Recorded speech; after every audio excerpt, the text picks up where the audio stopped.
अब तो मेरे पिया की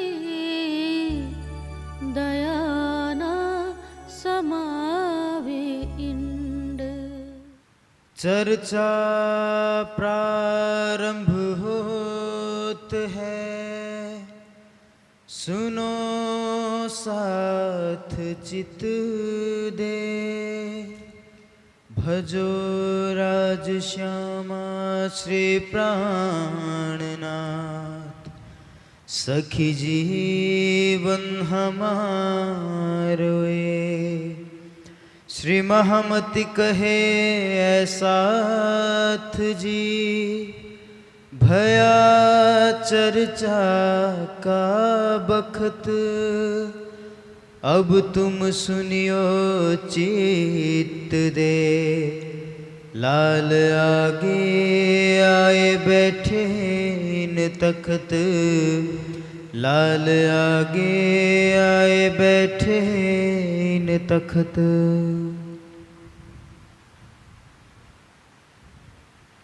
मैं जन्म भर को छोड़िया ए चारों वस्त निखेद।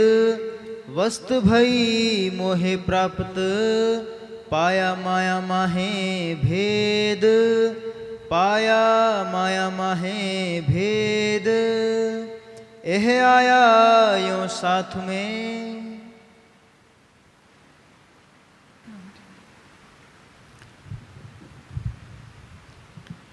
अक्षराती धामधनी श्री लालदास जी के धाम हृदय से आवासी बंदर की वितक का वर्णन कर रहे हैं। आवासी बंदर में तीसरे दिन ही भैरव सेठ को राज्य का दर्शन हो जाता है। इसका विशेष कारण है,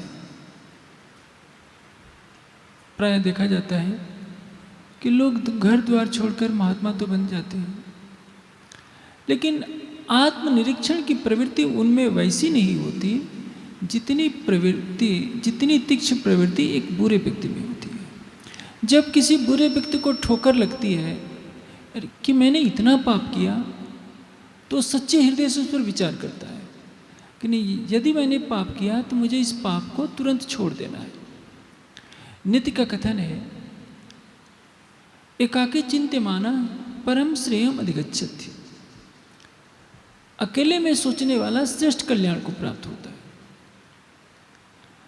यदि कोई व्यक्ति किसी स्थान का महाराज बन गया, गद्दीपति बन गया, हजारों लोग प्रतिदिन उनके पैर छूते हैं, वो अपने अनुयायियों से पूछेगा कि मेरे में क्या गलती है, तो बिल्ली के गले में घंटी कौन बांधेगा? कौन कहने जाएगा कि महाराज जी आप गलती करते हैं? वो गलत भी कर देंगे तो कई लोग हाँ में हाँ मिलाने वाले खड़े हो जाएंगे कि नहीं, जो आपने किया है बिल्कुल सही किया है। और यदि उनमें आत्मनिरीक्षण की प्रवृत्ति नहीं हुई तो अपनी गलतियों से वो सिखापा नहीं ले सकते। लेकिन जब एक बुरा व्यक्ति, कोई शराबी हो, कबाबी हो, गलत राह पर चलने वाला हो, जब उसको विवेक होता है कि मैंने सचमुच गलती की है, तो सच्चे हृदय से जुड़ जाता है। वाल्मीकि ने सोचा कि जब मेरे किए हुए पाप को घर वाले भोगने के लिए तैयार नहीं है, तो मैं इनके लिए पाप क्यों करूं? मैं इतना खून बहाया हूं, अब मैं नहीं करूंगा। अंगुलीमाल को जो प्रायश्चित होता है, वही अंगुलीमाल जो 999 व्यक्तियों की हत्या कर चुका था, और अपनी माँ को भी कहा कि यदि देखो शाम तक कोई नहीं मिलता है तो तुम्हारी गर्दन काटूंगा। 999 व्यक्तियों की हत्या करके उनकी अंगुलियों की माला बना करके वो गले में पहना हुआ था, केवल इसलिए कि मुझे सिद्धि मिल जाए। लेकिन बुद्ध जैसा पथ प्रदर्शक उसको मिलता है, उसको प्रायश्चित होता है कि मैं सचमुच पाप कर रहा हूँ। वो अंगुलीमाल बुद्ध के चरणों में झुक जाता है हमेशा हमेशा के लिए। एक ऐसी घटना है, अमीचंद नाम के एक व्यक्ति थे। एक बार ऋषि दयानंद सभा में प्रवचन कर रहे थे, आए, बहुत अच्छा भजन गाए। दयानंद जी मस्ती में झूमने लगे, कहा कि अमीचंद हो तो तुम हीरा लेकिन कीचड़ में फंस गए हो। उसको इतनी सी बात की ठोकर लगी, क्या मैं हीरा हूँ और कीचड़ में फंस गया हूँ? उसमें सारे ऐब थे, शराबी था, कबाबी था, वेश्यागामी था, लेकिन एक क्षण में उसने सारी बुराई को ठोकर मार दिया। लेकिन कोई महात्मा है, कोई धर्म के पथ पर चलने वाला है, उसको ठोकर लगनी कठिन होती है। यदि लग गई या उसने आत्मचिंतन कर लिया, किसी भी व्यक्ति ने एक अकेले में, कि मुझे ये बुराई नहीं करनी है, तो उसी दिन छोड़ देगा। जब भी मनुष्य गलत कार्य करने जाता है, हृदय से आवाज़ आती है कि नहीं, ये कार्य तुम्हें नहीं करना है।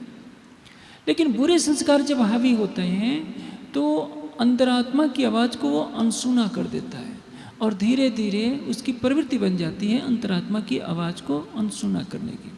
जब कोई व्यक्ति शराब पीता है तो पहली बार उसका हाथ कांपेगा, लेकिन पीते पीते वो इतना बेशर्म हो जाएगा कि उसको लज्जा शर्म भी नहीं लगेगी।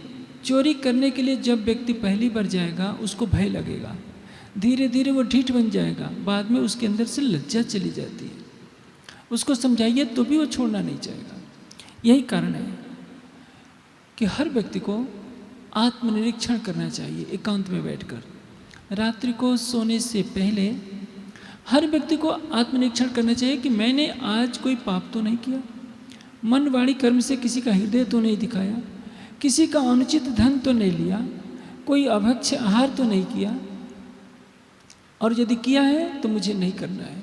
उसके पश्चात जो हमारे अंदर कमियां हैं, हम जिस लक्ष्य को पाना चाहते हैं, रात्रि को सोने से पहले ध्यान अवश्य कीजिए। यदि थका मादा शरीर हो तो भी 10 मिनट भी कीजिए, लेकिन कीजिए। यदि आपको शरीर थकान नहीं है तो आधा घंटा कीजिए, 1 घंटा कीजिए। और जो आप बनना चाहते हैं, विद्वान बनना चाहते हैं, कलाकार बनना चाहते हैं, कुछ भी बनना चाहते हैं, संकल्प कीजिए कि राज जी की कृपा से मैं वैसा बन रहा हूँ। यह संकल्प करके सो जाइए। निश्चित है कि आपके मनोबल में वृद्धि होनी शुरू होगी, आपकी कमियां दूर होनी शुरू हो जाएगी, और एक दिन आप उस लक्ष्य को प्राप्त कर लेंगे जिसके लिए आप सोचा करते हैं। सवेरे उठकर भी यही कार्य कीजिए। किसी से बातचीत करने से पहले आप ध्यान कीजिए, ध्यान करके अपने संकल्प को दोहराइए। जब तक आपका संकल्प दृढ़ नहीं होगा तब तक आप जीवन में कुछ नहीं कर सकते। इसलिए हमारे धर्म ग्रंथों का कथन है, संकल्पमयो पुरुषः। व्यक्ति कैसा होता है? संकल्पमय। जैसा जो संकल्प करता है वैसा ही हो जाता है। भोग का चिंतन करने वाला भोगी होता है, योग का चिंतन करने वाला योगी होता है, परमात्मा का चिंतन करने वाला ब्रह्म स्वरूप होता जाता है। और जैसे यदि आपके अंदर संकीर्ण विचार है, आप किसी की बुराइयों को बार बार सोचा करेंगे तो बुराइयों के संस्कार आपके अंदर भी आ जाएंगे। इसलिए चिंतन किसका करना चाहिए? केवल एक परमात्मा का। हम संसार का कितना भला कर सकते हैं, केवल उसके बारे में सोचिए। यदि कोई व्यक्ति केवल बुराई का ही आप चिंतन करेंगे तो बुराई के संस्कार आपको भी लिपटेंगे। कीचड़ में पत्थर मारेंगे तो अच्छा तो लगेगा, लेकिन संभव है उसके छींटे आपको ही पड़ जाएं। इसलिए यदि किसी में बुराई है तो यह चिंतन करना चाहिए कि उसकी बुराई को हटाया कैसे जाए। यह नहीं सोचना चाहिए कि उसकी बुराई को लेकर हम संसार में उसको जलील कैसे करें, क्योंकि यदि किसी को आप अपमानित करके खुश होते हैं तो यदि उसका हृदय दुखी होगा तो आपको भी कभी न कभी अपमान के घूंट पीने पड़ेंगे। किसी को मन वाणी से कर्म से पीड़ा देना कहीं ना कहीं पाप होता है। अब भैरव सेठ को विश्वास हो जाता है कि श्री जी हमको परम धाम का दर्शन करा देंगे, युगल स्वरूप का दर्शन करा देंगे। जब उसने छोड़ा तो सच्चे हृदय से छोड़ दिया। उसने 3 दिनों के लिए मांस के बारे में भी नहीं सोचा, शराब के बारे में भी नहीं सोचा। एक व्यक्ति एक महात्मा जी के पास गया, उसने पूछा कि महात्मा जी, मैं बहुत चाहता हूँ कि पाप न करूं, हमसे पाप हो जाता है, आप कैसे पाप से बचे रहते हैं? महात्मा जी ने कहा कि देखो, ये तो बात की बात है, तुम्हारे लिए मैं भविष्यवाणी करता हूँ कि तुम 1 हफ्ते में मर जाने वाले हो, इसलिए जितनी भक्ति करनी हो कर लो, नहीं तो बाद में तुम्हारे लिए बहुत कष्टकारी समय आएगा। उसने सोचा कि महात्मा जी का वचन झूठा तो नहीं हो सकता। 1 हफ्ते दिन रात लगा रहा। 1 हफ्ते के बाद आया, मरा नहीं। महात्मा जी के पास आकर कहा कि महात्मा जी आपका वचन तो झूठा हो गया, मैं तो जिंदा हूँ। उन्होंने पूछा क्या तुमने किसी की निंदा की, कभी झूठ बोला, कोई चोरी की, किसी का अनिष्ट सोचा? कहा कि महात्मा जी आपने कह दिया था कि मैं 1 हफ्ते में मरने वाला हूँ। मैं सोचा कि इतनी उम्र तो गुजर गई, जब 1 हफ्ते की ज़िंदगी बची है तो मैं ये क्यों पाप करने जाऊँ? करना तो दूर, मैंने सोचा भी नहीं। महात्मा जी ने कहा है कि देखिए, इसी कारण जो ऊंचे महात्मा होते हैं पाप से बचे रहते हैं। उनको मालूम होता है कि ये संसार नश्वर है, शरीर तो पानी के बुलबुले के समान है, कभी भी नष्ट हो सकता है। इसलिए पाप करना तो दूर, मन और वाणी से पाप का चिंतन भी नहीं करते। और जो पाप का चिंतन नहीं करेगा वो पाप करेगा ही नहीं। 2 चीज़ें होती हैं, एक तो होता है समन। समन किसको कहते हैं? मन को विषयों से या पाप करने से रोकना। और एक होता है दमन, इंद्रियों को विषयों से या पाप करने से रोकना। जिसने समन कर लिया उसको दमन करने की आवश्यकता नहीं है। लेकिन जो समन नहीं जानता, दमन जबरन करता है, उसकी तृष्णा ज्वालामुखी की तरफ फूट पड़ती है। आप शुगर के रोगियों को देखिए, उनके जीवा की तृष्णा तो होती है कि मिठाई खाएं। डॉक्टर ने कह दिया होता है कि मिठाई खाओगे तो तबीयत खराब हो जाएगी।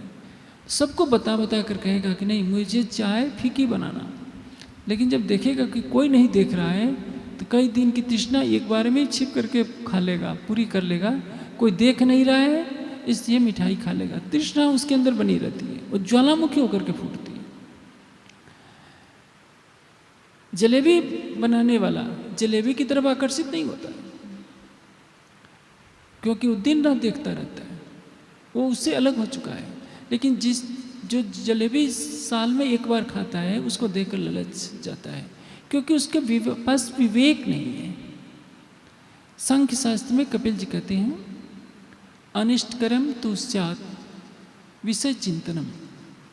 विषय का चिंतन करना अनिष्टकर होता है। आप विषय का भोग करेंगे लेकिन चिंतन नहीं करेंगे। चिंतन 2 तरह का होता है, एक तो विषय को त्यागने का चिंतन और एक होता है विषय को भोगने का चिंतन। यदि विषय से हम निवृत्त कैसे होंगे यह सोचते हैं तो कल्याणकारी है, और विषय को हम भोगे कैसे ये महाविनाशकारी है। हमारे मनीषियों ने नियम बनाया है कि अकेले में विद्यार्थी को, ब्रह्मचारी को कभी नहीं बैठना चाहिए। अकेले बैठे तो केवल परमात्मा का ध्यान करें, नहीं तो अकेले न बैठे। या तो किसी ग्रंथ का स्वाध्याय करें या सत्संग सुने, क्योंकि अकेले में बैठेगा तो बुरे विचार आ सकते हैं। हाँ, अकेले में बैठकर केवल ध्यान यदि करते हैं तब तो अच्छा है, क्योंकि अकेले में व्यक्ति निश्चिंत हो जाता है कि मुझे कोई भी देख नहीं रहा है। और यही सबसे बड़ी भूल है।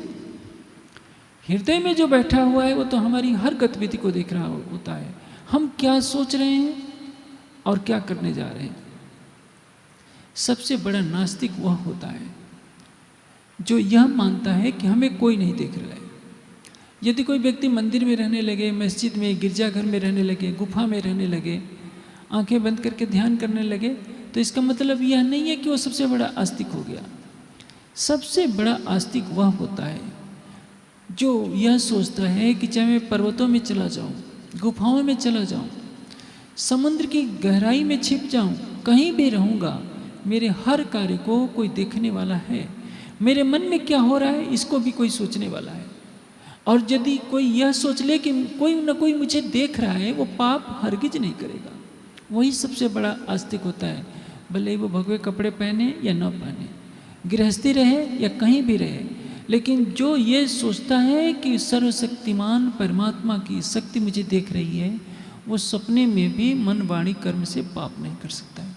और पाप से बचने का एक ही तरीका है, हम जो भी कार्य करते हैं अच्छा या बुरा, कहीं भी जाएं उसका फल भोगना पड़ेगा। अवश्य में भोक्तव्यम कृतम कर्म शुभाशुभम। हिंदू समाज क्यों पाप करने लगा? आप देखेंगे भीष्म पितामह को बाणों की सैया पर लेटना पड़ता है, हरिश्चंद्र को चंडाल के हाथों बिकना पड़ता है, पांचों पांडवों को 12 वर्ष वनवास का कष्ट झेलना पड़ता है। ये तो धर्मात्मा थे, इनको तो कष्ट नहीं होना चाहिए था, लेकिन हुआ क्यों? क्योंकि अवश्यमेव भोक्तव्यम कृतम कर्म शुभाशुभम। मनुष्य को अपने शुभ और अशुभ कर्म करने का फल अवश्य ही भोगना पड़ता है, कहीं भी जाए बच नहीं सकता। पुराणों में लिख दिया गया, चाहे कितनी भी पाप करो, गंगा का जल चढ़ाओ, पाप से मुक्ति हो जाएगी। अभी इस साल भी कितने कांड हुए, कांवड़ चढ़ाने वालों ने क्या किया, किसी से जरा सी ठोकर लगी तो उसको मारने पीटने के लिए तैयार हो गए। जरा सी बात होती है उत्पात मचा देते हैं, क्योंकि ये सोचते हैं कि हम कितने भी पाप कर लें, गंगा जी का जल लगाकर शंकर जी पर चढ़ा देंगे, हमारे पाप दूर हो जाएंगे। रामचरितमानस के रचनाकार तुलसीदास जी से बहुत बड़ी भूल हो गई। उन्होंने कह दिया करोड़ों पाप दूर हो जाते हैं यदि आप गंगा जल ला करके रामेश्वरम पर चढ़ा देते हैं, तो फिर डरने की क्या जरूरत। पाप कीजिए और फिर जाकर के चारों धाम की यात्रा कराइए, किसी को भोजन करा दीजिए, कुछ जप कर लीजिए, तो पाप कट जाता है। पाप कटता नहीं है, मनुष्य को प्रायश्चित करना चाहिए, और प्रायश्चित अंतरात्मा की पुकार पर किया जाता है। हम सोचे कि हमने पाप किया है, यह बहुत गलत हुआ है, भविष्य में हमें पाप नहीं करना है। जैसे भैरव सेठ ने संकल्प लिया, उसी क्षण अपने सारे शराब के बर्तनों को तोड़ दिया, नशे की वस्तुओं को फेंक दिया कि मुझे नहीं करना है। चाहे पत्नी कितने भी झगड़ती रहे, परिवार के लोग कितने भी झगड़ते रहे, दृढ़ संकल्प किया कि मुझे ये पाप कर्म है, श्री जी का आदेश है कि नहीं छूना है तो नहीं छूना है। जिसका यह दृढ़ संकल्प हो जाता है वो तो पाप की नदी से पार हो जाता है, और जिसका मनोबल कमजोर होता है वो फंस जाता है। पाप से बचने के लिए 3 चीजें हैं। एक तो हर पल ये साक्षी मानना कि सर्वशक्तिमान सकल गुण निधान राज्य हमारे हर कार्य को देख रहे हैं। कहत कहलावत तुम्हें, करत करावत तुम। किसी मनुष्य की प्रतीक्षा मत कीजिए कि कोई इंसान देख रहा है कि नहीं, हमें देख रहा है। दूसरी चीज दृढ़ मनोबल। यदि आपने दृढ़ संकल्प कर लिया कि ये काम बुरा है तो मुझे स्वप्न में भी नहीं करना है। और तीसरी, जब सब कुछ थक जाए, आपका दृढ़ संकल्प भी हार जाए, आपका विवेक भी नष्ट हो जाए, यानी घोर घने जंगल में है, कुछ ऐसा पाप का काम आ पड़ा, अब सोच रहे हैं कि कौन यहाँ देख रहा है, लेकिन अंदर से विवेक कहता है कि परमात्मा तो देख रहे हैं। आप मन कहता है कि नहीं, एक बार कर लेते हैं, कौन देख रहा है। जब ये भी आपका हार जाए तो शरणागत हो जाना कि प्रीतम अक्षरातीत, मेरी आत्मा आपके प्रति समर्पित है, केवल आप ही बचा सकती हैं। जब यदि आप सच्चे हृदय से राज्य पर समर्पित हो जाएंगे तो पाप से आप अवश्य बच जाएंगे। 3 चीजें।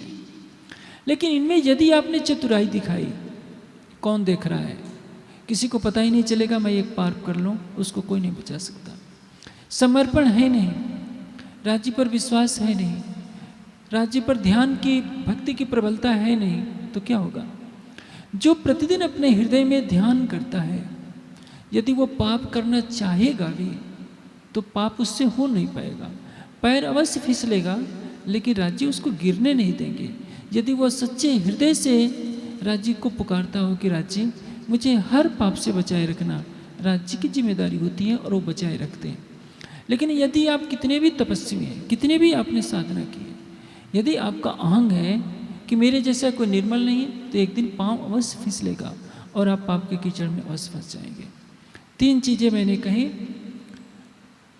पहला है दृढ़ संकल्प, दूसरा है अक्षरातीत की सर्व दृष्टि का भाव रखना कि राज्य हमको देख रहे हैं, और तीसरा है सर्वस्व समर्पण कि राज्य मेरे अंदर शक्ति नहीं है, आप ही मुझे बचाइए।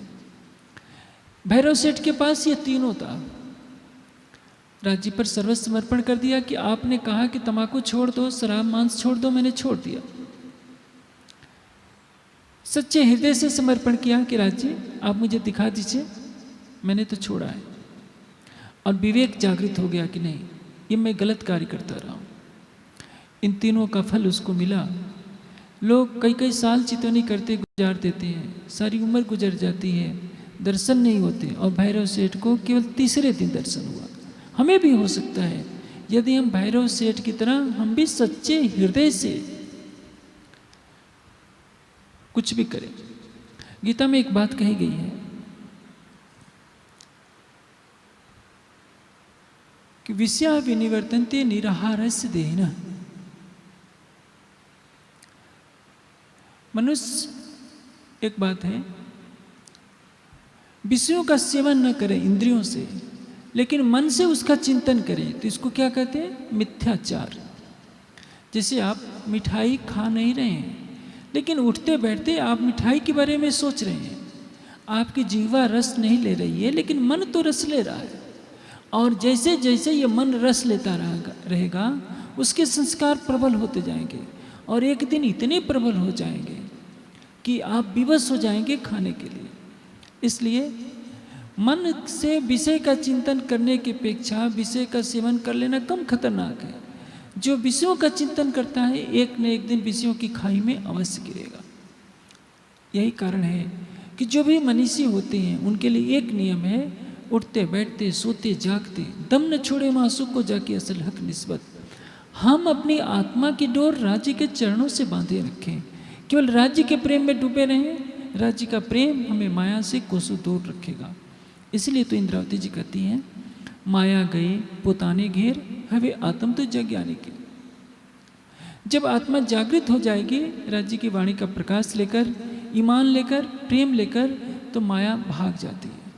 लेकिन यदि हमने ऐसा नहीं किया तो माया तो हमारे चारों तरफ काल रात्रि के समान मंडराती रहती है, हमारे हर कदम को गिराने का प्रयास करती है। ये घटना सुंदर साथ के लिए बहुत ही महत्वपूर्ण है, क्योंकि कितना भी ज्ञान का प्रकाश संसार में हो, यदि ये तीन चीज़ें आत्मसात नहीं होती हैं तो हम भटकते जाते हैं। स्वयं महामती जी को कहना पड़ा, तुम स्याने मेरे साथ जी, जिन रहो विखेरस लाग, पाँव पकड़ कहे इंद्रावती, उठ खड़े रहे हो जाग। तुम स्याने हो, चतुर हो, मैं इंद्रावती की आत्मा आपके पाँव पकड़ के कहती हूँ कि मेरे कहने से भी नहीं समझ में बात आ रही है, जिन रहो विखेरस लाग, विषयों के रस में मत भूलिए। क्योंकि ये विषय क्या है? 84 लाख योनि में भटकाएंगे। विषय कविस्तर जब डसे, तब नाम जड़ी को चबा, है नाग दमनी औषधि खोजन दूर न जा। प्रीतम का प्रेम अपने हृदय में बसा लीजिए, फिर विषय की कामना नहीं होगी। लेकिन यदि प्रीतम से प्रेम नहीं हुआ तो संसार आपको खींचेगा। आंखें सुंदर रूप देकर के मुग्ध हो जाएंगी, और इंद्रियों के माध्यम से विषयों का सेवन कौन कर रहा है? मन। मन को जो चीज़ अच्छी लगती है हम भागते फिरते हैं, मन को तो कोई संतुष्ट नहीं कर सकता।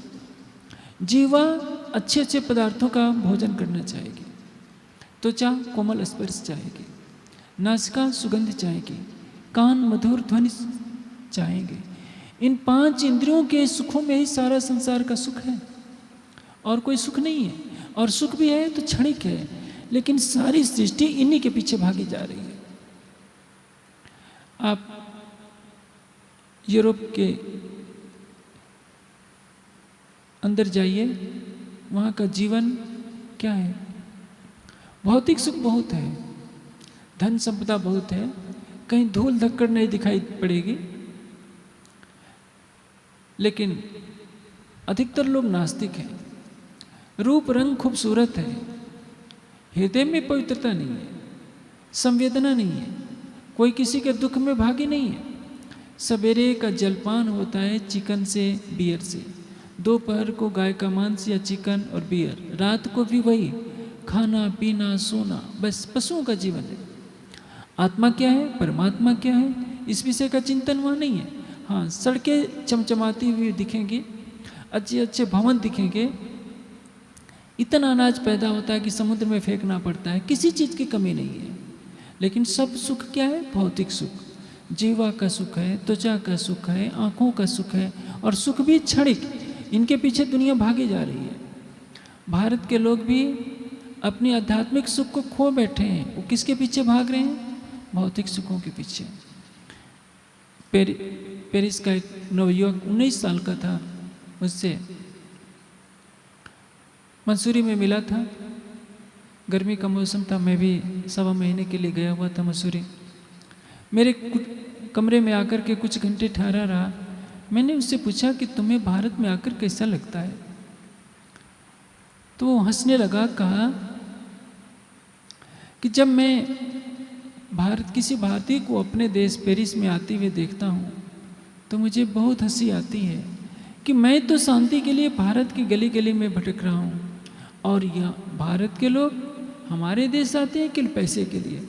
जिनको छोड़ करके मैं आया हूँ, यहाँ के लोग उसके लिए तरसते हैं। हम तरसते हैं आध्यात्मिक शांति के लिए, और भारत की नई पीढ़ी तरस रही है पैसे के लिए। यही उसको अजूबा लगा था। वैसे ही आत्मिक आनंद आत्मा के अंदर है। अनंत आनंद कहाँ है? आत्मा में। संसार में क्या आनंद नहीं है? संसार में भौतिक सुख है, इंद्रियों का सुख क्षणिक। आप किसी कोमल स्पर्श को कीजिए, थोड़ी देर के लिए सुख होगा। विषय की तृष्णा का आकलन आप क्या कर सकते हैं? इतिहास के पन्ने को आप पलटोगे तो ये देखने को मिल जाएगा। पृथ्वीराज और जयचंद मौसेरे भाई हैं, और देखा जाए तो जयचंद की पुत्री भारतीय संस्कृति में तो पुत्री के समान ही लगती है, लेकिन दोनों में गहरा घनिष्ठ लगाव था। संयोगिता से विवाह करने के लिए पृथ्वीराज ने अपहरण किया। दोनों तरफ की सेनाएं खड़ी हैं,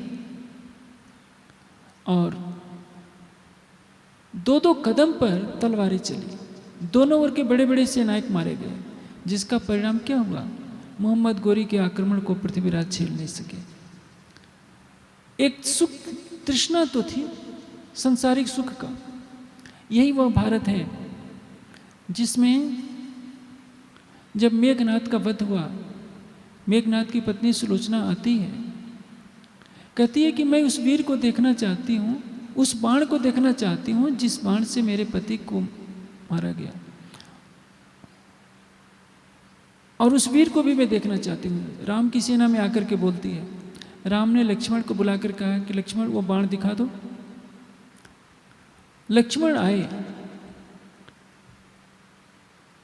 तो सुलोचना कहती है कि मैंने समझ लिया कि वह कौन है। राम ने कहा कि तुमने तो परिचय पूछा नहीं कि किसने मारा है।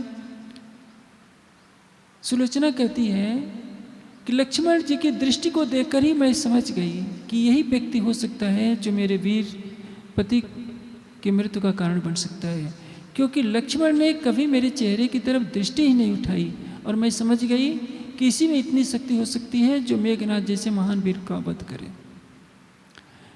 उसी वंश का तो पृथ्वीराज था जिसने अपने मौसेरे भाई की पुत्री से विवाह किया, और परिणाम ये हुआ कि देश गुलाम हुआ। कहने का तात्पर्य क्या है कि यदि हम सांसारिक विषयों में सुख चाहते हैं तो हमें सुख नहीं मिलेगा, एक तृष्णा मिलेगी, और वह तृष्णा सुरसा के मुंह की तरफ बढ़ती जाती है। जितना भोगेंगे उतना ही तृष्णा बलवती होती जाएगी। जिस इंद्रिय के स्वाद के पीछे हम भागेंगे उसके संस्कार दृढ़ होता जाएगा, और वह संस्कार कटेगा केवल ध्यान से। संसार में अरबों लोग रहते हैं, उनकी तृष्णा कितनी है, मांस खा रहे हैं, शराब पी रहे हैं, विषय भोगों में लिप्त हो रहे हैं, फिर भी तृष्णा बुढ़ापे तक उनका पीछा नहीं छोड़ती, मरने के समय तक उनका पीछा नहीं छोड़ रही है। लेकिन ऐसा भी तो कोई चक्रवर्ती सम्राट भी होता है, अरबोपति भी होता है, जो संसार के सुखों को छोड़कर परमात्मा के प्रेम में वन में चला जाता है, झोपड़ी बनाकर रहने लगता है, भिक्षा मांग करके भोजन करने लगता है, लेकिन सारी दुनिया की दौलत को लात मार देता है। ये कब होता है? विवेक से। भैरव सेठ का यह प्रसंग यदि हम आत्मसात कर लें तो हमारे जीवन की धारा बदल सकती है कि सच्चा सुख कहाँ है? राज्य के चरणों में। सच्चा प्रेम कहाँ है? राज्य के चरणों में। शाश्वत आनंद, शाश्वत शांति, शाश्वत प्रेम केवल परब्रह्म के चरणों में मिल सकता है, संसार में नहीं। संसार में तो ऐसी तृष्णा है, संसार के सारे प्राणी चींटी से लेकर हाथी तक भागे जा रहे हैं, ऋषि मुनि देवी देवता भी भागे जा रहे हैं कहीं ना कहीं। लेकिन जब तक प्रीतम परब्रह्म से मिलन नहीं होता, साक्षात्कार नहीं होता, किसी को भी न शाश्वत शांति मिलेगी, न प्रेम मिलेगा, न आनंद मिलेगा। अब भैरव सेठ जैसे ही तारतम लेते हैं, पूरे आवासीय बंदर में शोर मच जाता है, क्योंकि नगर के प्रमुख सेठ थे और जब बड़ा व्यक्ति कुछ भी काम करता है तो उसकी चर्चा सब जगह होती है। किसी प्रसिद्ध मंदिर में लाखों लोग जाते हैं, प्रतिदिन हजारों लोग दर्शन करने के लिए जाते हैं। आप जानते हैं तिरुपति मंदिर में कई कई किलोमीटर की लाइन लगानी पड़ती है दर्शन के लिए। सामान्य लोगों को, जिनके पास अधिक पैसा होता है वो तो वीआईपी मार्ग से चले जाते हैं। सामान्य गरीब को तो लाइन लगना पड़ता है कई कई किलोमीटर तक। उनका पेपर में कभी जिक्र नहीं होगा, चैनलों पर कभी जिक्र नहीं होगा, लेकिन प्रधानमंत्री या राष्ट्रपति वहाँ दर्शन के लिए जाते हैं तो सारे चैनल, सारे समाचार पत्रों में छप जाता है कि प्रधानमंत्री तिरुपति मंदिर में दर्शन के लिए गए। उसी तरह से भैरव सेठ नगर के प्रमुख सेठ थे। जैसे ही उन्होंने तारतम्य ज्ञान ग्रहण किया, पूरे नगर में शोर फैल गया और परिणाम यह हुआ पूरा नगर उमड़ उमड़ कर आने लगा। जब जो हिंदुस्तान के लोग आवासीय बंदर में बस गए थे, व्यापार करने लगे थे या कुछ कार्य करने लगे थे, उनकी पत्नियां आने लगी थी। दिन रात वहाँ चर्चा चलती थी। भड़सारी जात के व्यापारियों का एक समूह था वहाँ आवासीय बंदर में, और जब उन्होंने देखा कि हमारे घरों की सारी महिलाएं चर्चा सुनने जाती हैं तो वो लोग बहुत नाराज हुए। वो सब इकट्ठे होकर भैरव सेठ के पास आए कि देखिए आपके यहाँ कथा क्या होती है, हमारा तो जीवन ही दुर्भर हो गया। सवेरे सवेरे हमें दुकान पर जाना होता है, उस समय भी हमें ताज़ा भोजन नहीं मिलता, क्योंकि हमारी जितनी पत्नियां हैं सब भोजन बना करके पहले निकल आती हैं। शाम को हम घर आते हैं तो शाम के यहाँ भी आपके यहाँ चर्चा होती है, शाम को भी ठंडे ठंडे सब खाना पड़ता है। ये कैसे चलेगा? आप ये कार्यक्रम बंद करवा दीजिए। भैरव सेठ कहते हैं कि मैं किसी को स्वार्थवश तो नहीं बुला रहा हूँ। तुम्हारी पत्नियां यहाँ आती हैं अपने आत्मकल्याण के लिए आती हैं, तुम उनको रोक सकते हो। मेरे घर चर्चा हो रही है तो मेरे घर क्या हो रहा है इसको रोकने का तुम्हें कोई अधिकार नहीं है। निराश होकर के वे चले जाते हैं। उन्होंने सोचा कि इनकी सबकी नेत्री कौन है, नेता कौन है, अग्रगण्य कौन है। उन्होंने देखा कि तेज भाई बुढ़िया जो है उसी के नेतृत्व में सारी की सारी जाती है, क्योंकि आवासीय बंदर में बहुत से लोग तारतम्य ग्रहण कर चुके थे, अपनी आत्मा का संबंध उस सर्वशक्तिमान अक्षरातीत से जोड़ चुके थे। श्री जी के मुखारविंद से अलौकिक चर्चा का रस प्रवाहित हो रहा है। अब जब उनकी पत्नियों से वो रोकते हैं, वो मानती तो थी नहीं। सबने सोचा कि इस तेज भाई बुढ़िया को हम मना लेते हैं तो फिर ये रुक जाएंगे। कहने लगे कि माता जी आप वहाँ चर्चा सुनने जाना बंद कर दीजिए। वो झल्ला पड़ी बूढ़ी माता तेज भाई कि देखो हमारा यौवन तो घर गृहस्थी में चक्की चलाते हुए बीत गया, मेरा बुढ़ापे का समय है। तुम कहते हो कि मैं एक कथा सुनने न जाऊं, ये कैसे संभव है? तुम्हारी जो पत्नियां हैं उनको तुम रोको, तुम्हारा काम है। मैं तो उनको बुलाती नहीं हूं कि मेरे साथ चलो। यदि मैं बुढ़ापे में आध्यात्मिक ज्ञान की चर्चा न सुनूं तो और क्या करूं? मेरी उम्र में अब कितने दिन बचे हैं, इसलिए तुम्हारी बात मैं किसी भी तरह सुनने के लिए तैयार नहीं हूं। मैं जाऊंगी। पहले तो इस देश में कोई आता नहीं, अब स्वयं अक्षरातीत के चरण कमल आए हैं और उनके मुख से होने वाली चर्चा को तुम्हारे दबाव में मैं क्यों छोड़ दूं। एक पौराणिक घटनाक्रम है कि एक तरफ करोड़ों यज्ञों का फल हो और एक तरफ सत्संग का फल हो, तो सत्संग का फल अधिक श्रेयस्कर होता है। इसका भाव क्या है? यज्ञ कई तरह के होते हैं। अग्निकुंड में आहुति दी जाती है तो उसको द्रव्य यज्ञ कहते हैं। प्राणायाम करते हैं तो मानसिक यज्ञ है। धर्म ग्रंथों का स्वाध्याय करते हैं तो वो बौद्धिक यज्ञ है। परमात्मा का ध्यान करते हैं तो आध्यात्मिक यज्ञ है। आध्यात्मिक यज्ञ यानी आत्मा रूपी हवि को परमात्मा के प्रेम रूपी हवन कुंड में डालना, परमात्मा के प्रेम रूपी अग्नि में आत्मा की हविष डालना, यह आध्यात्मिक यज्ञ है। यानी समाधि लगाना, ध्यान लगाना, यह आध्यात्मिक यज्ञ है। लेकिन जब द्रव्य यज्ञों का प्रचार होने लगा, ज्ञान चर्चा कम हो गई, तो यह बात मनुष्यों ने कही है कि यदि अग्निकुंड में मंत्र बोलकर केवल आहुति आप डालते हो, लेकिन सत्संग पता नहीं, सत्संग का तात्पर्य क्या होता है? सत्य की संगत। सत्य क्या है?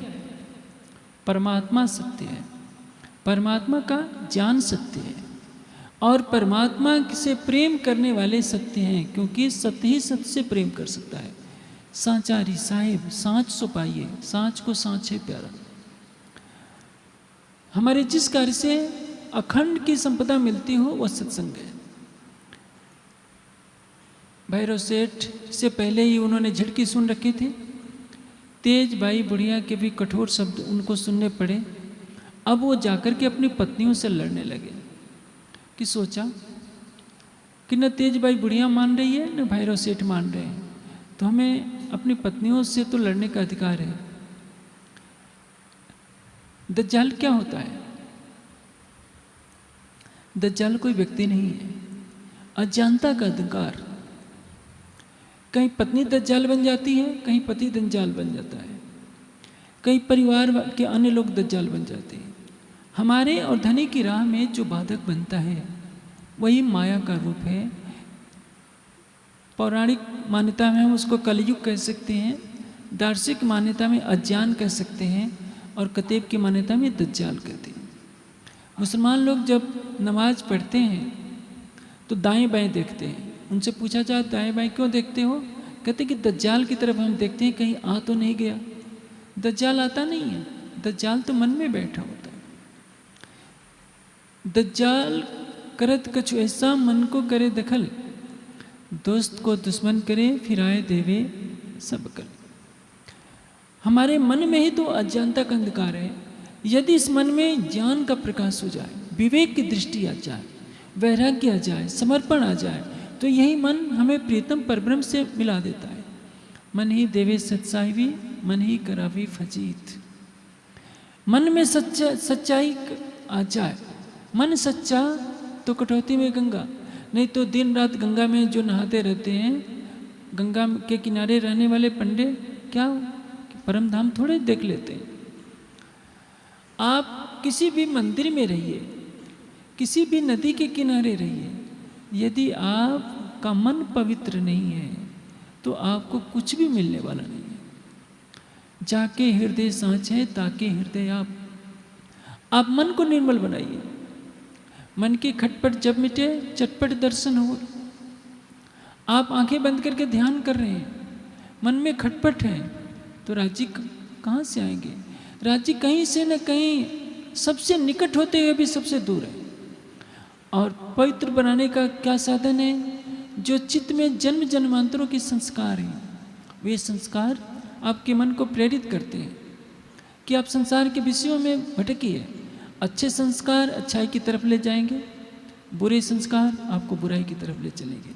जैसे जैसे आप ध्यान करते जाएंगे, बुरे संस्कार समाप्त होते जाएंगे। योग दर्शन में क्या परिभाषा दी गई है योग की? चित्त की वृत्तियों का निरोध ही योग है। वृत्तियों का निरोध कैसे होगा? चित्त की वृत्तियां संसार में भटकी हुई है। अब आप चित्त की वृत्तियों को राज्य में लगा दीजिए, तो परिणाम क्या होगा? राज्य के प्रेम की अग्नि से पूर्व जन्म के संस्कार जलने शुरू हो जाएंगे। जब सारे संस्कार दग्ध हो जाएंगे तो पुनर्जन्म नहीं होगा और आपका चैतन्य निर्मल होकर परम तत्व का साक्षात्कार कर लेगा। यह दार्शनिक सिद्धांत है अपने को निर्मल करने का।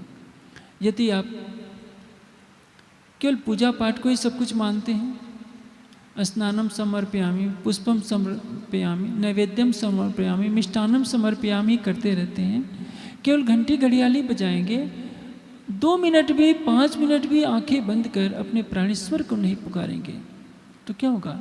हृदय कहाँ से निर्मल हो जाएगा? आप देखेंगे भैरव सेठ ने कुछ नहीं किया, न मंत्र का जप का पुरस्चरण किया, न कोई तप किया।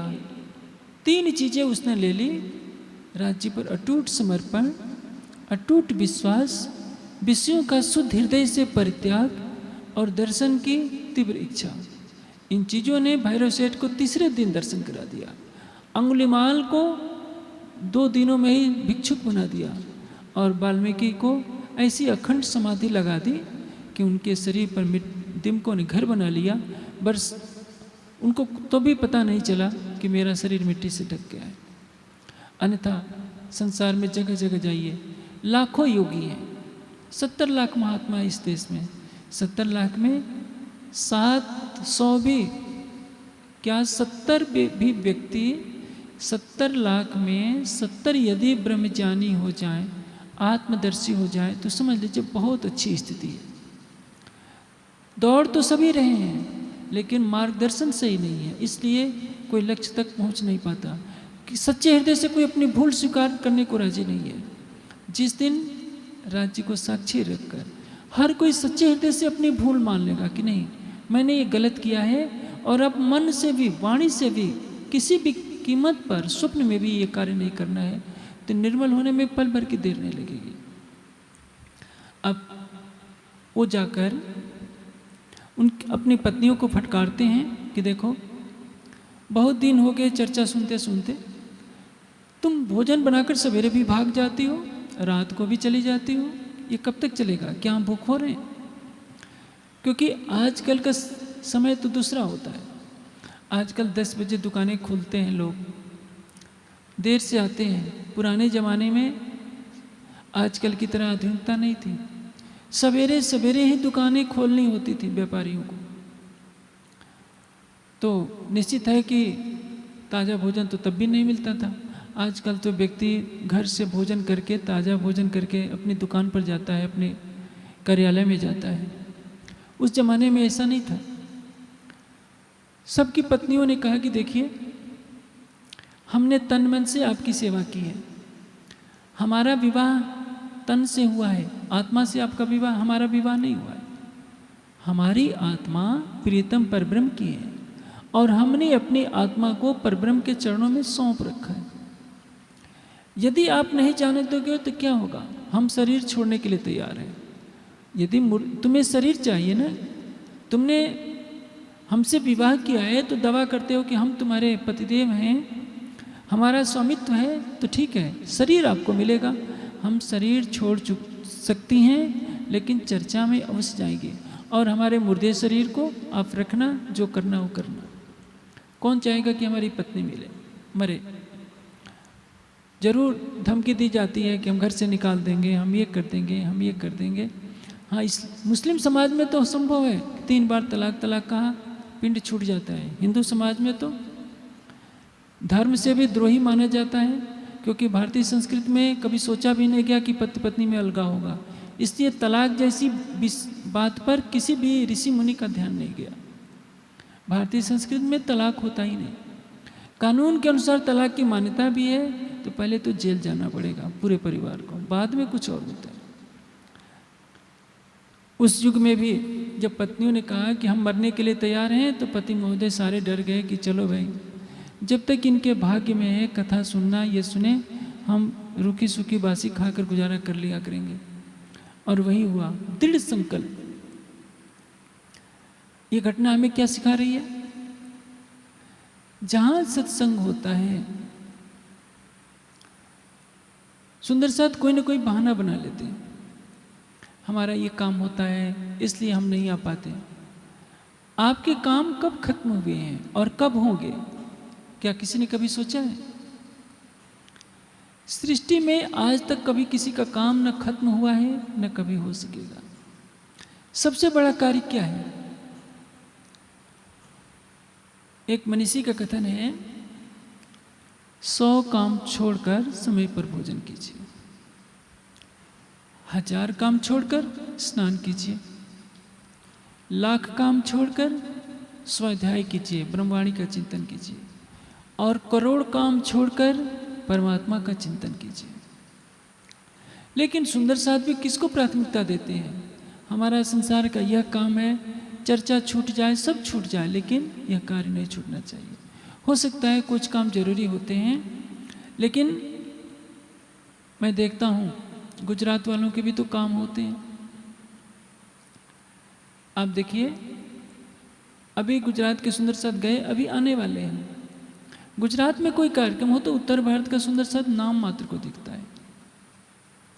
यदि गुजरात में प्रातःकाल मेरा कहीं और कार्यक्रम होता है, दोपहर को कहीं और होता है, शाम को कहीं और होता है, तीनों जगह में कम से कम 50 किलोमीटर का अंतर हो, तो जो सवेरे गए होते हैं शाम को भी वहाँ चर्चा सुनने 50 किलोमीटर तक पहुँच जाएंगे, और चर्चा सुनकर रात के 8 बजे 10 बजे ट्रैक्टर से 20-20 किलोमीटर जाते हैं। यदि राजकोट में कार्यक्रम होता है तो दाहोद का सुंदर साथ बस लेकर वहाँ पहुँचेगा। उत्तर भारत में ये प्रवृत्ति नहीं है। जहाँ चर्चा के लिए, सत्संग के लिए, ध्यान के लिए तड़फ है, वहाँ की स्थिति कुछ और होती है।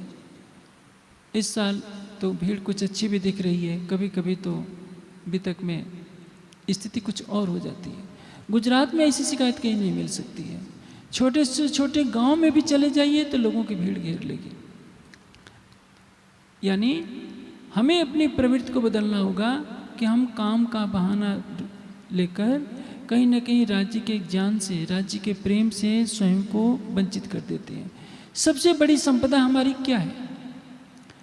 हमने 10 करोड़ रुपये भी कमा लिए, शरीर छोड़ने के बाद हमारे साथ तो 1 रुपया भी नहीं जाएगा।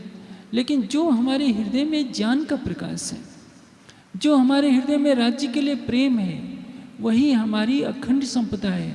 मौत भी हमसे उसको नहीं ले सकती है। हमारे हीरे मोती के महल यहीं रह जाएंगे, लेकिन राज्य के ज्ञान को कोई हमसे छीन नहीं सकता। शरीर छूटने के बाद भी वह ज्ञान, वह प्रेम हमारे साथ बना रहेगा और वही हमें अखंड सुख देगा। ये 2 चीज़ें बहुत महत्वपूर्ण हैं जो हमें जीवन में ढालनी चाहिए। कि एक तो अटूट निष्ठा प्रेम के साथ राज्य को याद करना कि राज्य हमारे हर कार्य को देख रहे हैं, और दूसरी चितवनी में और चर्चा सुनने में बहाना नहीं बनाना कि हमें ये काम है इसलिए हम उपस्थित नहीं हो सकते। अब सुंदर साथ की संख्या बढ़ती जाती है। श्री जी सोचते हैं कि यदि हम कुछ समय यहाँ और ज़्यादा रहें तो जागने का प्रकाश ज़्यादा बढ़ सकता है, लेकिन एक जगह रहने से तो जागने होना संभव नहीं। सूर्य चलता है, चंद्रमा चलता है, पृथ्वी चलती है, इस सृष्टि का कोई भी कण स्थिर नहीं है। स्थिरता जिस दिन हो जाएगी उस दिन सृष्टि का लय हो जाएगा।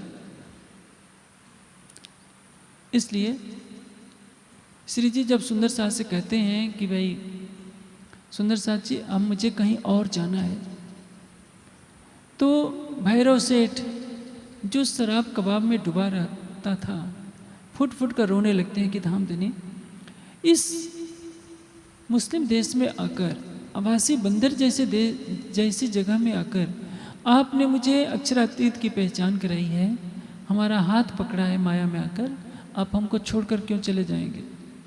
सब सुंदर साथ भावुक हो जाते हैं। श्री जी सोचते हैं कि मूल राज जी आप कुछ ऐसी लीला कीजिए कि मैं यहाँ से निकलूँ। ये तो मुझे किसी भी स्थिति में छोड़ने के लिए तैयार नहीं है, क्योंकि अब भैरव सेठ दिन रात चर्चा में संलग्न, चितवनी में संलग्न, चर्चा चितवनी दिन रात चल रही है, कीर्तन गाए जा रहे हैं, सुंदर साथ प्रेम पूर्वक भोजन कर रहे हैं, इसके सिवा किसी को कुछ नहीं दिखता। आप पूरी बीतक में कहीं का भी घटनाक्रम देखें, दो चीज़ें महत्वपूर्ण मिलेगी, चर्चा और चितवनी। उत्सव उसके बाद।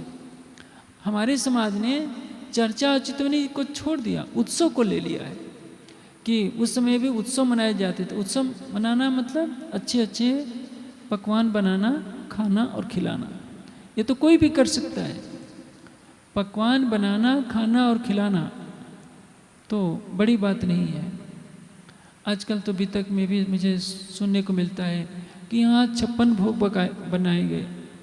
56 भोग जरूर राज्य को लगाइए, लेकिन लगाने से पहले यह सोच लीजिए कि शायद हम 56 व्यक्तियों को तारतम वाणी का प्रकाश देने के लिए 56 किताबें यदि छोटी छोटी बांट देते, 56 सीढ़ियाँ बांट देते, तो राज्य उससे ज़्यादा खुशी का अनुभव कर देते। हम राज्य को क्या खिला सकते हैं? सारे आनंद के सागर तो वो हैं, प्रेम के सागर तो वह हैं। हम तो इस दुनिया के अन्न से, मिठाई से, फल से, 56 भोग की जो भावना रखते हैं वो राज्य को रिझाने का तरीका नहीं है। राज्य को रिझाने का तरीका है, जो मेरी शुद्ध दो और को तित चले तुम्हारा हुक्म।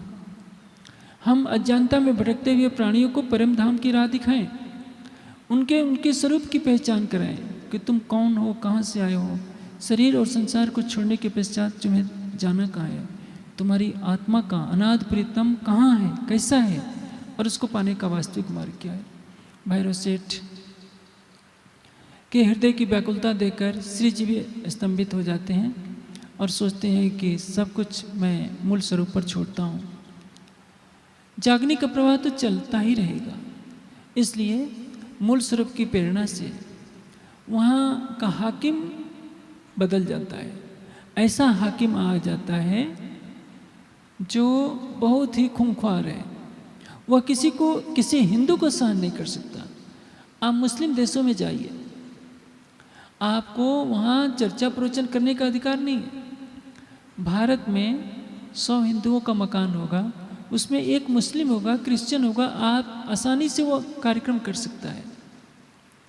लेकिन सऊदी अरब में आप जाकर प्रवचन दे देंगे तो बहुत बड़ी सज़ा भोगनी पड़ेगी आपको। दुबई में छूट है, लेकिन खुलेआम धार्मिक कार्यक्रम करने की वहाँ भी छूट नहीं है। आप अपने घर के अंदर कर सकते हैं, विदेश में तो छोड़िए। आपको हिंदुस्तान में ये दृश्य देखने को मिलेगा। आप कश्मीर में भी खुलेआम मंच नहीं लगा सकते। जम्मू में तो लगा सकते हैं, कश्मीर घाटी में नहीं लगा सकते, त्रिपुरा में नहीं लगा सकते, अरुणाचल प्रदेश में खुलेआम कार्यक्रम नहीं कर सकते, क्योंकि जहाँ क्रिश्चियनिटी बढ़ गई वहाँ आप कार्यक्रम नहीं कर सकते। नागालैंड में आपको खुलेआम प्रवचन करने का अधिकार नहीं है, घर के प्रांगण में छिप कर कीजिए, क्योंकि सहिष्णुता नहीं है। आप सोच सकते हैं आवासीय बंदर में कैसे कैसे जागने कार्य हुआ होगी। और ये असहिष्णुता कहाँ से आती है? जब मनुष्य में कट्टरता की प्रवृत्ति पैदा होती है कि केवल मेरी ही मान्यता फैले, दूसरे की मान्यता समाप्त हो जाए। जिस व्यक्ति को धर्म की परिभाषा मालूम हो जाएगी, वह ऐसे तुच्छ विचारों को अपने हृदय में स्थान नहीं देता। धर्म तो एक है, धर्म दर्जनों नहीं है। जैसे कि आज देखते हैं इस्लाम धर्म, सनातन हिंदू धर्म, जैन धर्म, सिख धर्म, यहूदी धर्म, क्रिश्चियन धर्म, ये धर्म नहीं है। धर्म रूपी वृक्ष की शाखाएं। धर्म किसको कहते हैं? जो शाश्वत हो। जब सृष्टि नहीं था तब भी धर्म था, जब इस पृथ्वी का ही अस्तित्व नहीं था तब भी धर्म था, क्योंकि धर्म है शाश्वत सत्य, परम सत्य, जिसको कोई परिवर्तित नहीं कर सकता। किसी मान्यता के अनुयायियों की संख्या को घटाया बढ़ाया जा सकता है, धर्म को नहीं बदला जा सकता। संप्रदाय को बदला जा सकता है, मान्यता में परिवर्तन किया जा सकता है। अपनी अपनी मान्यताओं को थोपने के लिए मनुष्य ने हिंसक हथियारों का प्रयोग किया, चाहे क्रिश्चियनिटी हो या इस्लामिक अनुयायियों ने तलवार के बल से अपनी मान्यता को फैलाया। भले ही हृदय परिवर्तन न हुआ हो, अपनी सांप्रदायिक मान्यताओं को थोप दिया। लेकिन यदि ईसा मसीह से पूछा जाता, मोहम्मद साहब से पूछा जाता, क्या यह उचित है, तो स्पष्ट कहते कि नहीं, यह धर्म नहीं है, अधर्म है। धर्म कहता है जो परम सत्य है वही धर्म है।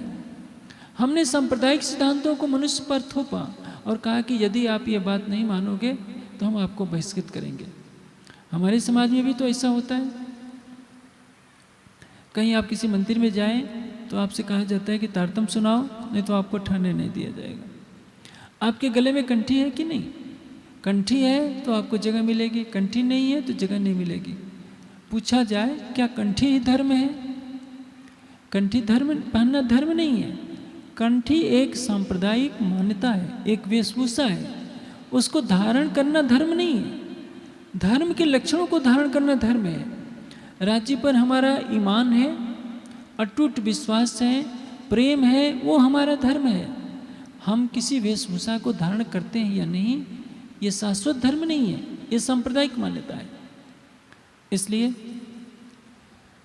जो कट्टरवादी मुस्लिम अधिकारी वहाँ आने को हुआ तो अब सब कहने लगे कि नहीं, स्त्री जी को अब यहाँ से विदा होना चाहिए, क्योंकि भैरव सेठ के सामने समस्या है कि यदि वो मुस्लिम अधिकारी किसी भी हिंदू महात्मा को धार्मिक चर्चा तो करने नहीं देता, यदि उसने अपमान कर दिया तो हमारे लिए मरने से भी बदतर स्थिति हो सकती है। भैरव सेठ का यही विचार है कि हमारे जीते यदि श्री जी का किसी ने अपमान कर दिया तो हम सहन नहीं कर पाएंगे, और उस मुस्लिम देश में किसी हिंदू की कोई सुनवाई होना संभव नहीं थी। ऐसी स्थिति में सबने तो प्रयास किया कि किसी तरह से ये मामला टल जाए, लेकिन जो मूल स्वरूप के आदेश से हो उसको कैसे टाला जा सकता है। अंत में यह निश्चित हुआ कि अब श्री जी को विदा ही कर दिया जाए।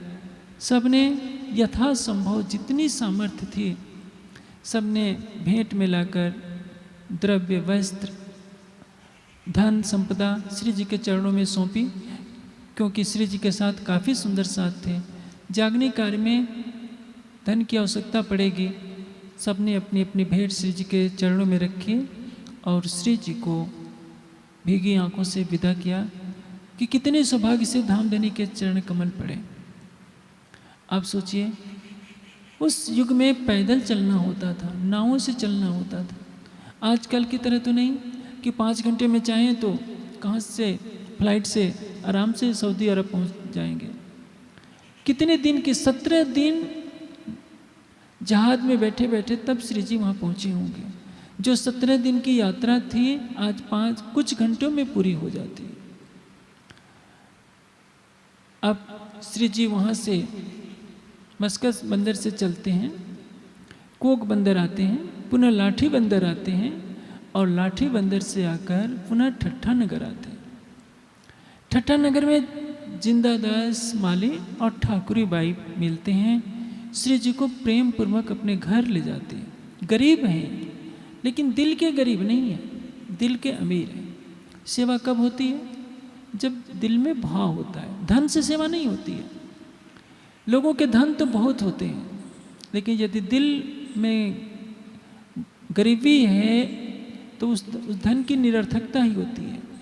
सबरी के पास क्या था? राम तो अच्छे अच्छे भोजन बहुत खाए होंगे अयोध्या में रहकर। सबरी के उन बेरों ने आज उसकी इतनी महत्ता कर दी है। 16 लाख साल बीत गए हैं लेकिन सबरी के बेरों को हर कोई याद करता है। क्यों? क्योंकि सबरी में वो भावना थी कि मेरे राम आएंगे और मैं उनको खिलाऊंगा। एक बुढ़िया है, सांसारिक दृष्टि से दलित है, लेकिन उसको विश्वास है कि राम मेरे कुल को नहीं देखेंगे, मेरे काले कलौटे शरीर को नहीं देखेंगे, मेरे बुढ़ापे को नहीं देखेंगे। आने से पहले वो बेरे इकट्ठे करती थी। परिणाम यह हुआ कि राम ने उनके बेरों को प्रेम पूर्वक खाया। जिंदादास और ठाकुरी बाई घर ले जाते हैं। जिंदादास के और ठाकुरी बाई के पैर जमीन पर नहीं पड़ रहे हैं, क्योंकि उनके घर कौन पधारे हैं? स्वयं धामधनी। बाजार से अच्छे अच्छे सब कुछ लाते हैं, भोजन बनाते हैं, सब सुंदर साथ वहाँ आकर के भोजन करते हैं। यह भावना होती है। यदि आपके घर कोई सुंदर साथ आए तो आपको सौभाग्य समझना चाहिए कि धन धन हमारे सौभाग्य है कि हमारे घर कोई चल करके सुंदर साथ आया। यदि आप बोझ समझते हैं तो समझिए सृष्टि में आपसे बदनसीब प्राणी कोई भी नहीं है। धाम मेलो सदीवे, दुर्लभ मेलो संसार। इस संसार में सुंदर साथ का मिलना दुर्लभ है, परम धाम में तो सभी इकट्ठे हैं। अब सब सुंदर साथ भी जब श्री जी हैं, सुंदर साथ इकट्ठे होते हैं और सब प्रेम पूर्वक भोजन करते हैं, कार्यक्रम चलता रहता है। इसके साथ ही श्री जी कुछ समय मटहरी जाते हैं। मटहरी के साथ मटोत एक गांव है, दोनों गांव में जाते हैं। काफ़ी चर्चा होती है, सुंदर साथ की जागनी होती है और जागने का प्रकाश फैलता जाता है। श्री जी विक्रम संवत 1728 में बैसाख महीने में पुनः ठट्ठा नगर लौट आए होते हैं। वहाँ कुछ समय रहते हैं और वहीं रहकर बिहारी जी को पत्र लिखते हैं कि बिहारी जी महाराज, दीप बंदर में इतने सुंदर साथ की जागरी हुई, तेज गोरी जी को छुड़ाने के लिए मैं अरब देशों में गया। कैसे कैसे मस्कत बंदर में महावजी भाई की आत्मा जागृत हुई, अवासी मंदिर में भैरव सेठ की आत्मा जागृत हुई, ठट्ठे नगर में चिंतामणि और लालदास जी की आत्मा जागृत हुई। सारा विवरण श्री जी लिखकर भेजते हैं नौतनपुरी बिहारी जी के पास कि मेरी इच्छा है कि आप आइए, कच्छ में आइए, मैं नलिये में आपसे मिलना चाहता हूँ। अपनी जागने का संपूर्ण वृतांत उनको बताया। ये बताना क्यों आवश्यक है? क्योंकि श्री जी ने इस नीति का पालन किया कि जब गादी पर बिहारी जी महाराज को बैठाया गया है, एक व्यक्ति को किसी कार्य के लिए प्रमुख बनाया गया है, तो उसके नेतृत्व को गरिमा देनी चाहिए। अपना जो भी कार्य है उनको बताना चाहिए। किसी भी समाज में जब हर व्यक्ति नेता बन जाता है, अपनी मनमानी करने लगता है, जिसके मन में जो आए तो वह टूट जाता है। परिवार हो, समाज हो, संस्था हो, सब में यदि एक नेतृत्व को कोई माने, सब अपनी राय व्यक्त करें और जो उसमें सही हो उसको माने, व्यक्तिवाद को नहीं। छोटा बच्चा भी कोई सही राय देता है तो उसको सुनना चाहिए और उसको व्यवहार में लाना चाहिए। ये नित्य सुंदर साथ को सिखाने के लिए श्री जी ने हमें सिखापन दिया। मालूम है कि बिहारी जी तो वो पत्थर हैं जिसने कभी पिघलना ही नहीं सीखा, फिर भी कहीं भी जाएंगे बिहारी जी महाराज को सम्मान देते हुए गुरुपुत्र के नाते अपने हृदय से सम्मान कर रहे हैं और पत्र लिख रहे हैं, लेकिन बिहारी जी पर कोई भी असर नहीं पड़ता है। अब श्री जी अपनी जागने लीला में नलिया पहुंचते हैं। नलिये में धारा भाई आकर के उनसे मिलते हैं। धारा भाई की कहानी बहुत रोमांचक है। वो आज के वातावरण पर प्रकाश डालती है कि चर्चा सुनाने का दंड कितना भयानक होता है। एक विचारधारा कहती है कि समाज को ज्ञान के प्रकाश में न लाने दो, उसको अंधेरे में डुबाए रखो, क्योंकि अंधेरे में व्यक्ति रहेगा तो अपने मस्तिष्क से कार्य नहीं लेगा। जब अंग्रेजों को इस देश पर शासन करना था तो उन्होंने यहाँ की शिक्षा व्यवस्था को नष्ट किया, यहाँ के संस्कारों को नष्ट किया और ऐसी शिक्षा व्यवस्था मैकाले ने पैदा की कि ये रूप रंग से तो हिंदुस्तानी रहें लेकिन मन से अंग्रेज बन जाए। आज भी वही है। आज की शिक्षा संस्थाएं भी अंग्रेज पैदा कर रही हैं, भारतीय पैदा नहीं कर रही है। हम शरीर से भारतीय हैं, मन से आज भी अंग्रेज हैं। हमारी विचारधारा में वही है। हमें अपनी वेशभूषा से घृणा है। आप बताइए, सऊदी अरब में का राष्ट्रपति हो, प्रधानमंत्री हो, अपने देश की वेशभूषा नहीं छोड़ेगा, अभी भी सिर पर वैसे ही पगड़ी बांधे रहेगा। वो परंपरा इसलिए की गई थी धूप से बचने के लिए। इसी कमरे में रह रहा है लेकिन फिर भी अपनी वेशभूषा को नहीं छोड़ेगा। एक रिक्शा चलाने वाला हो, एक सब्जी बेचने वाला हो, यदि उसके विवाह में उसको धोती पहना दी जाए तो कहेगा कि मैं ये पहनने के लिए हूँ। वो पैंट शर्ट पहनकर अपना गौरव महसूस करता है। 80 साल का भी वृद्ध हो जाएगा, 90 साल का भी वृद्ध एक हिंदुस्तानी हो जाए, चाहे पंजाब का रहने वाला हो, चाहे फैशनेबल किसी आधुनिक शहर का हो, वो सफारी सूट ही में गौरव महसूस करता है। हाँ, मैंने देखा है असम की तरफ मिडिल क्लास में पढ़ने वाली लड़कियां सब साड़ी ब्लाउज पहन करके जाती हैं। दक्षिण भारत में देखने को मिलता है। दक्षिण भारत में चाहे बड़ा से बड़ा अधिकारी हो, बड़ा से बड़ा मिनिस्टर हो, वो धोती पहनने में गौरव का अनुभव करता है। उत्तर भारत में नहीं है। ये जरूर है कि भारतीय नारियों ने भारतीय वेशभूषा को बहुत कुछ सुरक्षित रखा है।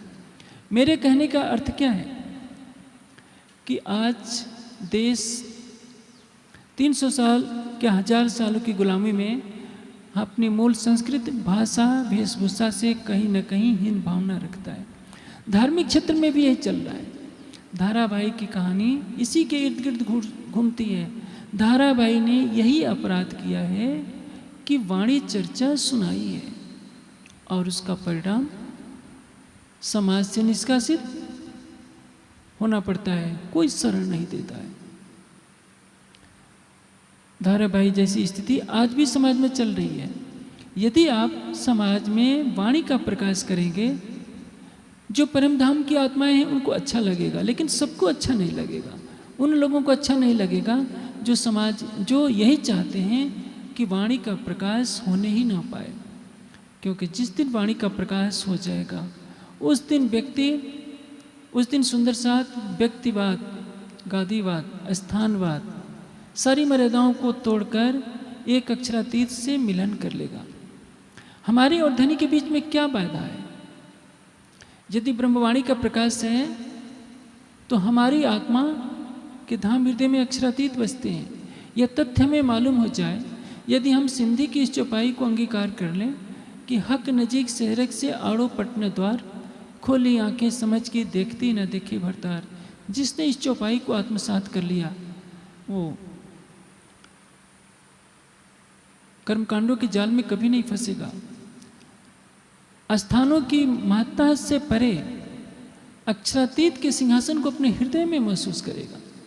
किसी परमहंस ने किसी स्थान पर लीला की होती है, अच्छी बात है, उस स्थान का संरक्षण होना चाहिए, उस स्थान का विकास होना चाहिए, लेकिन ये कहना कि ये परमहंस इसी स्थान की दीवारों में बैठे हुए हैं, भ्रम है। आत्मा का स्थान प्रीतम अक्षरातीत के चरण कमल ने, जो कदी वह आगे चली जिमी बैठी जिमी माए, पांचों मिले पांचों मिने रू अपनी असल छोड़े आए। आत्मा का ठिकाना कहाँ है? धनी के चरण कमल। धनी के चरण कमल कहाँ है? उसके धाम हृदय में। कोई भी आत्मा तन छोड़कर महामती जी के चरणों में पहुँचती है या अपनी आत्मा के धाम हृदय में प्रियतम को अनुभव करके आनंदित रहती है, वो किसी स्थान विशेष के ईंटों में आसक्ति क्यों रखेगी? हाँ, जो कोई प्रेम से कहीं भी पुकारेगा वो ब्रह्मात्मा उसको दर्शन दे सकती है, उसकी मनोकामना को पूरी कर सकती है। लेकिन जब ये बात हो जाती है कि हम इस स्थान पर कब्जा कर लेंगे तो अमुक परमहंस को भी हम कब्जे में कर लेंगे, जो हम चाहेंगे वही होगा, ये सबसे बड़ी भ्रांति है। वहाँ की संपदा पर तो कब्जा किया जा सकता है, आर्थिक सब संपत्ति को कब्जे में लिया जा सकता है। आध्यात्मिक संपदा को हथियाने के लिए तो त्याग चाहिए, समर्पण चाहिए, श्रद्धा चाहिए, विवेक चाहिए, अक्षरातीत की ब्रह्मवाणी को संसार में फैलाने का दृढ़ संकल्प चाहिए। और धाराबाई यही भूल कर बैठते हैं। श्री जी नलिये पहुँचते हैं, धाराबाई आकर के चरणों में प्रणाम करते हैं और अपनी सारी व्यथा बताते हैं कि धामधनी, मैं समाज से बहिष्कृत हूँ, मुझे किसी ने अपनाया नहीं, मैं खंभालिए रहता था। सुरजी भाई जब मस्कत बंदर से आए तो उन्होंने वाणी चर्चा प्रारंभ की। मुझको सब सुंदर साथ आसन पर बैठाने लगे। वाणी चर्चा से मैं भी जागृत हुआ और मैं भी कुछ वाणी चर्चा करने लगा। मेरे तन से आवेश लीला होने लगी। सुंदर साथ को दर्शन होने लगे राज्य का, तो मुझे आसन पर बैठाकर सब लोग मेरा सम्मान करने लगे। यही मेरे से सबसे बड़ा अपराध हुआ। बिहारी जी महाराज को जब पता चला कि मैं चर्चा करने लगा हूँ, तो उन्होंने सुरजी भाई जिन्होंने चर्चा करवाना प्रारंभ किया था उनको बुलवाया और दंड में यह फरमान सुना दिया कि सुरजी भाई तुम्हें परम धाम चलना है कि नहीं? यदि तुम्हें परम धाम चलना है तो धारा भाई को वहाँ से बहिष्कृत कर दो, क्योंकि धारा भाई छोटी जात का है। यदि वो छोटी जात का व्यक्ति चर्चा सुनाएगा तो ये तो संप्रदाय ही छोटे लोगों का हो जाएगा। यह संप्रदाय बड़े लोगों का होना चाहिए, धनवानों का होना चाहिए, ऊंची जाति के लोगों का होना चाहिए। इसलिए धारावाही को दंड के रूप में समाज से बहिष्कृत कर दो। ये बुराई आज भी हमारे समाज में है। बड़ा कौन होता है? कुल से, जाति से कोई बड़ा नहीं होता। रावण तो जन्म से ब्राह्मण था, लेकिन सभी उसको राक्षस कहते हैं। मातंग ऋषि चंडाल थे, जबाल ऋषि गणेरिया थे, ये सभी तप करके ब्राह्मण हो गए। इसलिए आध्यात्मिक क्षेत्र में कभी किसी की जाति नहीं देखनी चाहिए। बिहारी जी को कोई धर्म का संस्कार तो था नहीं। दूसरी बात, उनको यह सहन नहीं था कि कोई वाणी की चर्चा करे। जैसे ही श्री जी के तन से वाणी उतरी थी, रास प्रकाश घटती, उसको भी उन्होंने दबाना चाहा था। अब उनको सहन नहीं हो रहा है कि जहाँ देखो हर कोई चर्चा करने लगता है। धाराभाई अपनी व्यथा कहते जा रहे हैं, श्री जी उसको सुनते हैं कि भाई कोई बात नहीं, जो ब्रह्मवाणी का प्रकाश करेगा उसको तो लोग मंच पर बैठाएंगे, सम्मान करेंगे। धाराभाई अपनी व्यथा बताते हैं कि धामधनी बात यहीं तक तो नहीं थी। सुरजी भाई को बिहारी जी महाराज का आदेश हुआ कि मुझे सारे समाज से बहिष्कृत कर दिया जाए, और उनको ये डराया गया कि यदि तुम बहिष्कृत नहीं करते हो तो तुमको भी मैं परम धाम नहीं ले जाऊंगा। ये डर बैठाया गया है। आप देखिए, किसी भी तीर्थ स्थान में जाइए, हरिद्वार, काशी, वृंदावन, पंडे आपके पास आ जाएंगे। क्या कहेंगे? आप इतना दो तो आपको हम वो बैतरणी नदी से पार कर देंगे। पंडे को देने से कोई बैतरणी नदी से कैसे कोई पार करेगा? उनसे पूछा जाए, हमको तो पार तुम कराओ या न कराओ, क्या तुम भवसागर से पार हुए हो? वो तो खुद मांस खाएंगे, शराब पिएंगे, खुद तो डूबे हैं, आपको कैसे पार कराएंगे? ऐसे ही पहले भी हर पंथ में होता रहा है। पंडे लोग तो करते हैं, जो इटली में पोप थे वो भी कहते थे, सबका धन ले लेते थे और कहते थे कि जो मुझे दे देगा वो ईसा मसीह उसके ऊपर कृपा करेंगे, वो उसको परम धाम, वो उसको वहाँ अखंड धाम में, जिसको वो स्वर्ग कहते हैं, ये सब कुछ मिल जाएगा। आज भी यही प्रवृत्ति है। वाणी का प्रकाश न होने से सुंदर साथ किस पर आश्रित है? किसी स्थान विशेष पर आश्रित है, किसी व्यक्ति विशेष पर आश्रित है। वह सोचता है कि उनकी कृपा से ही हमें परम धाम मिलेगा। जब तक हमें मूल संबंध का पता नहीं होगा, सन्मंत मूल को मैं तो पाव पल छोड़ियो न चाहे।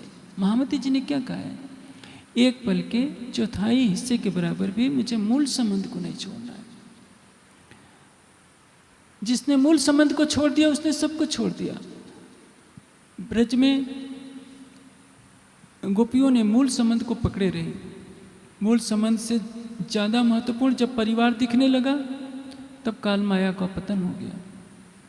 रास में मूल संबंध को बनाए रखा। जागनी के ब्रह्मांड में जब ब्रह्मवाणी का प्रकाश मिल गया है, तो हमें अपनी आत्मा का संबंध राज्य से जोड़ना है, किसी व्यक्ति से नहीं। और सुंदर साथ से यही भूल हो जा रही है कि कहीं ना कहीं किसी बंधन में सुंदर साथ आ जाता है। बिहारी जी महाराज सबको डरा कर रखते हैं कि यदि तुमने मुझको छोड़ दिया तो मैं तुमको परम धाम नहीं ले जाऊंगा। कोई तन परम धाम नहीं ले जाएगा। हाँ, ऐसा कोई ब्रह्मणी हो, परमहंस हो, जो आपकी आत्मा को मूल स्वरूप से जोड़े। आप को परम धाम की चितवनी में लगाए, ब्रह्मवाणी के चिंतन में लगाए, तो उसके द्वारा दर्शाया हुआ मार्ग आपको परम धाम तो ले जाएगा। लेकिन यह कहें कि वो नाराज होकर के आपको परम धाम जाने से रोक देगा, तो यह शक्ति तो राज्य के पास भी नहीं है। कोई काम खुदा से न हो वही, ऐसो न कहियो कोई, पर एक बात ऐसी बका मैंने जो हक से भी न हो। वो क्या है? राज्य नाराज हो जाए, पहले तो अक्षरातीत कभी नाराज नहीं होते न खुश होते। वो चाहें कि 12,000 में से किसी को एक को निकाल दें और इस यहाँ से सिफारिश करके 4 को लेते चलें, तो वो भी हेर फेर नहीं कर सकते। एक पत्ते को भी तोड़ नहीं सकते। परम धाम का एक पत्ता भी तोड़ करके योग माया में नहीं फेंका जा सकता, और काल माया की कोई भी चीज़ हीरा मोती परम धाम नहीं ले जाई जा सकती। तो ये शरीर थोड़े जाएगा। मूल संबंध को तो राज्य भी तोड़ने की सामर्थ्य नहीं रह सकते। चंद्रमा अपनी किरणों को कैसे अलग कर सकता है? सागर अपनी लहरों को कैसे अलग करेगा? राज्य भी चाहें तो हमें अलग नहीं कर सकते। हाँ, यदि हमारे हृदय में अहंकार है, हमारे हृदय में विकार है, हमारे हृदय में श्रद्धा नहीं, समर्पण नहीं, प्रेम नहीं, तो क्या होगा? हमारी आत्मा माया में भटकती रहेगी। इसलिए पुराण संहिता में एक बात कही गई है कि करोड़ों गायत्री मंत्र का जप करने से, करोड़ों तीर्थों का वास करने से, करोड़ों कर्मकांड का आचरण करने से जो पुण्य नहीं हो सकता, वह पुण्य एक ब्रह्ममुनि की सानिध्यता में प्राप्त होता है। जिन्होंने परमहंस महाराज श्री रामतन दास जी के दर्शन किए होंगे, उनकी सेवा की होगी, उनके चरणों में कुछ दिन रहने का अवसर मिला होगा, उनको मालूम होगा। जिन सौभाग्यशाली ब्रह्मनियों ने श्री जी के साथ जागनी लीला का सुख लिया होगा, आप सोचिए 5,000 की संख्या है, सोने के लिए कोई छत नहीं, भिक्षा मांग करके भोजन करना है, जगह जगह औरंगजेब की सेना पीछा कर रही है, फिर भी कोई घर जाने के लिए तैयार नहीं है, और सब घर द्वार छोड़ करके श्री जी के साथ हैं, उसी में आनंद मान रहे हैं। कई कई महीने भिक्षा मांगनी पड़ रही है, लेकिन क्यों?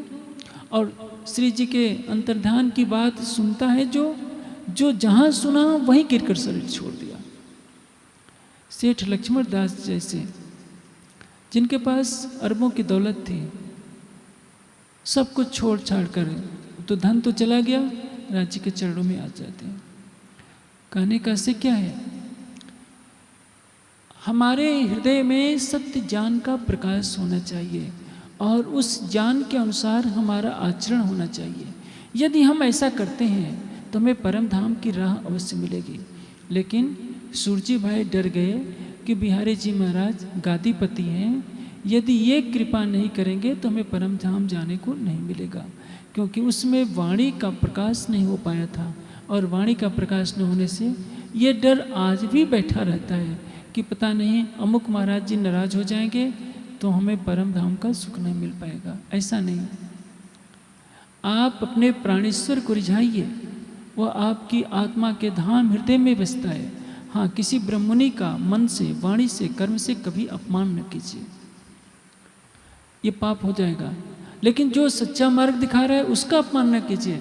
लेकिन शरीर से बंधकर, स्थान से बंधकर आप वाणी के निर्देशों की अवहेलना करेंगे, मूल स्वरूप से प्रेम नहीं रखेंगे, तो किसी की भी कृपा आपको परम धाम के सुख का अनुभव नहीं करा सकती। वाणी में क्या कहा है? इन्हों को देखे से सवाब जैसे याद किए हुए हक। ब्रह्मनि की महिमा क्या दर्शाई गई है? परम धाम की आत्मा को देखने से ऐसा लगता है कि हमने राज्य की बंदगी कर ली है। कैसी आत्मा? जागृत आत्मा। जिन्होंने परमहंस महाराज श्री रामतन दास जी का दर्शन कर लिया, उनको क्या लगता होगा कि नहीं, राज्य की बंदगी की तरह का सुख तो इनके दर्शन में मिलता है। लेकिन जो उनके दर्शन पाकर केवल घी पूड़ी खाते रहे, खीर पूड़ी गप्पे मारते रहे, उनको ज़्यादा सुख नहीं मिला। किसी के भी साथ रहेंगे आपको चितवनी करनी पड़ेगी। श्री जी के साथ जो 5,000 की जमात है, प्रतिदिन शाम को भी चितवनी कराई जाती है, सवेरे भी चितवनी कराई जाती है। सवेरे भी चर्चा होती है, रात के 9 से 12 बजे तक चर्चा होती है, 2 बजे तक भी चर्चा होते होते बीत जाते हैं। प्रतिदिन 6 घंटे 7 घंटे की चर्चा होती है, कई घंटे चितवनी कराई जाती है। तब सुंदर साथ की आत्मा जागृत हुई। आज सुंदर साथ वाणी से दूर है, चितवनी से दूर है, जागने का प्रकाश कैसे फैलेगा। इसलिए श्री जी सारी बातें सुनते हैं और सूर्य भाई अपनी व्यथा कहते जा रहे हैं। श्री जी का हृदय बहुत व्यथित होता है। धारा भाई बताते हैं कि धामधनी, मैं अब आपकी ही शरण में आया हूँ, मैं कहीं नहीं जाऊँगा। सूर्य भाई ने मुझे, पत्नी को, मेरे बच्चों को परिवार सहित समाज से निष्कासित कर दिया कि तो इनको चर्चा क्यों सुनाई है। यह मानसिकता आज भी समाज में घर करके बैठी है। वाणी का प्रकाश करने वाले को कहीं ना कहीं सामाजिक दंड भुगतना ही पड़ता है, लेकिन कभी इससे घबराना नहीं चाहिए। सारा संसार भी यदि विरोध में हो जाए तो भी डरना नहीं चाहिए। नित्य का कथन है, निंदंत नित्य निपुणा यदि वा स्तवंत लक्ष्मी समावसित गच्छत या यथेष्टम अद्य एव मरणम अस्तु युगांतरे वा न्यायात पथा प्रविचलंति न धीरा।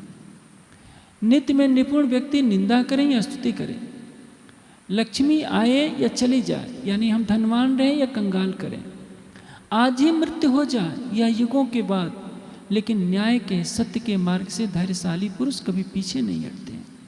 इसलिए सत्य के मार्ग पर चलने में सारी दुनिया भी यदि विरोध करती है, आप अकेले भी हैं तो घबराइए नहीं, सर्वशक्तिमान आपके साथ हैं, तो फिर क्यों घबरा रहे हैं।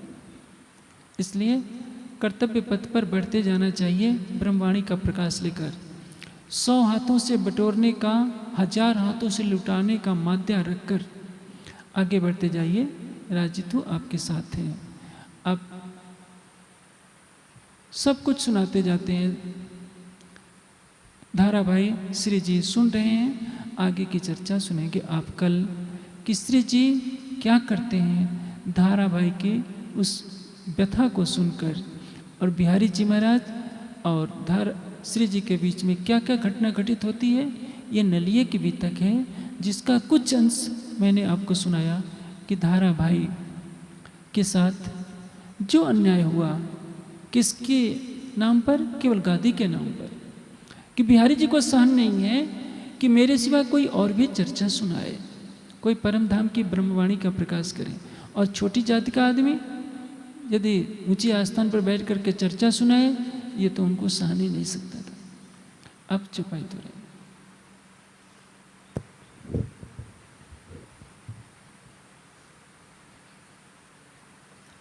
क्या हमारा गुनाह है, कौन बुरा किया हम काम, जो हमको साथ से निकालत,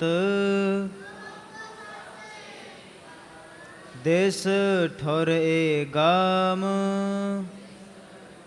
देश ठौर ए गाम। बोलिए श्री प्राणनाथ प्यारे की।